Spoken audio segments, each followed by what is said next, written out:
कोकणशाही channel कोकणच्या समृद्धीचं विलिना ठाकूर आपल्या सर्वांचं कोकणशाहीच्या सकाळच्या बातम्या विशेष बुलेटिन मध्ये स्वागत।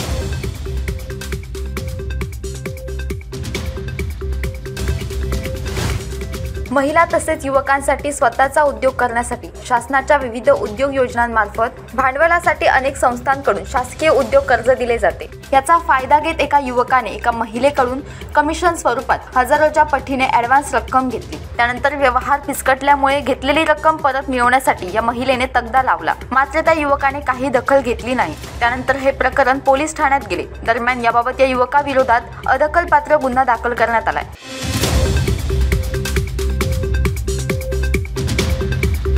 मुख्यमंत्री एकनाथ शिंदे, उपमुख्यमंत्री देवेंद्र फडणवीस आणि उपमुख्यमंत्री अजित पवार यांच्या उपस्थितीत रायगड जिल्ह्याचा शासन आपल्या दारी कार्यक्रम आज 5 जानेवारीला लोणेर येथील डॉक्टर बाबासाहेब आंबेडकर तंत्रशास्त्र विद्यापीठाच्या परिसरात पार पडणार आहे। त्यामुळे मुंबई गोवा महामार्गावर पेण तालुक्यातील खारपाडा ते पोलादपूर तालुक्यातील कशेडी दरम्यान अवजड वाहतूक बंद राहणार आहे।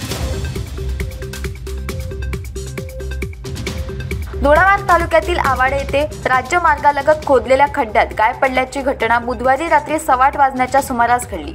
येथून मार्गस्थ होणाऱ्या नागरिकांना खड्ड्यात गाय पडल्याचे समजताच त्यांनी याची माहिती स्थानिकांना दिली। त्यानंतर ग्रामस्थांनी जेसीबी आणून गायीला सुखरूप बाहेर काढले। वैभववाडी सांगुळवाडी रोडवर कोडवाडी येथे काल नागरिकांना गव्याचे दर्शन झाले। त्यामुळे शेतकरी वर्गात भीतीचं वातावरण पसरलंय। पाण्याच्या शोधात गवा कळप सोडून आल्याचा अंदाज वर्तवण्यात आलाय।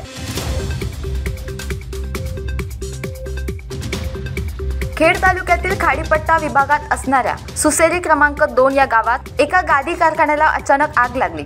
या आगीत लाखो रुपयांचे नुकसान झाले। संपूर्ण गादी कारखाना आगीच्या भक्षस्थानी पडून लाखो रुपयांचे नुकसान झाल्याचा प्राथमिक अंदाज वर्तवण्यात आलाय।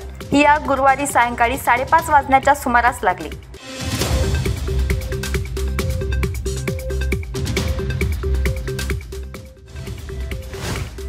याबरोबरच कोकणशाहीच्या सकाळच्या बातम्यांमध्ये इथेच थांबतोय। पण तुम्ही मात्र दिवसभराचे अपडेट्स आणि ताज्या घडामोडी जाणून घेण्यासाठी कोकणशाहीचं YouTube चॅनल सबस्क्राइब करा, फेसबुक पेज लाईक करा आणि Instagram पेजला फॉलो करायला विसरू नका।